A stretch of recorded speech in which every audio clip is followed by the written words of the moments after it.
execute, fetch, decode, execute, fetch, decode, execute, fetch, decode, execute, fetch, decode, execute, fetch, decode, execute. This is the blueprint behind CPUs and how they work. We spent a lot of time talking about binary and programming languages. It's about time we memory address all the machinery this runs on. For the sake of simplicity and not being here for 100,000 years, we'll be looking at a slightly simplified CPU architecture, going over the little bits and bobs that make it up, which scale into the systems that run the smart fridge you're watching this on. Firstly, the control unit. If the CPU is the brain of the computer, this is the brain of the computer.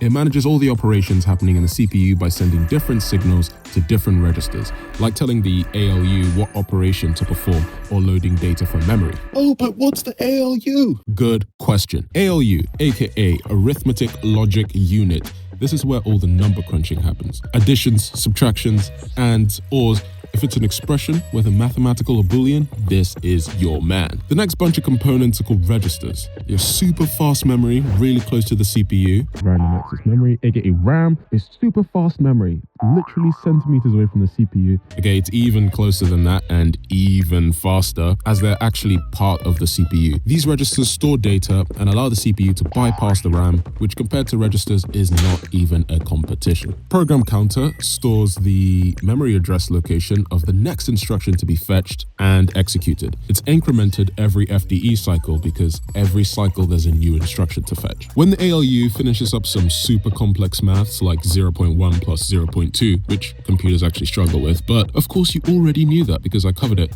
in my last video. When the ALU does all that, it needs a place to store the result, which is where our good friend, the accumulator, comes in. When the control unit sends a read or write signal, how does it know where to read or write from? Well, the memory address register stores the address of the next memory location to be read or written from. When the data from the MAR is fetched, this is stored in the MDR, the memory data register, which stores the data that was fetched from memory. There are a few different ways we can do the whole memory addressing.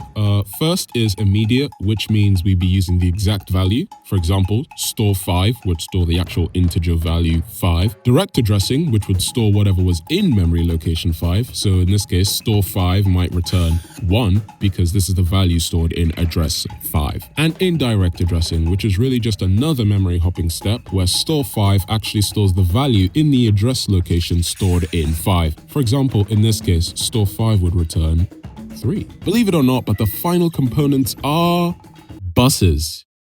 Yes, a bus.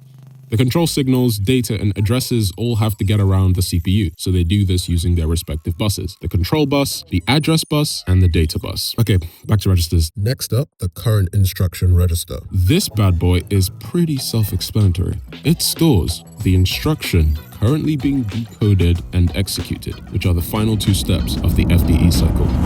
But what does that actually look like? First up is the fetch, opening an app, closing a tab, even moving your mouse. The instructions needed for your action is loaded into memory, which stores all the currently running programs. But of course, you also already knew that because I spoke about it one time in this video. Points if you can guess which registers are going to be used based on how I explained them. But first up in our FDE cycle is the program counter, which has the address of the next instruction to be fetched. The address is then copied into the MAR, which is then fetched appropriately using either form of memory addressing. The result of this being some data which is stored in the wrong.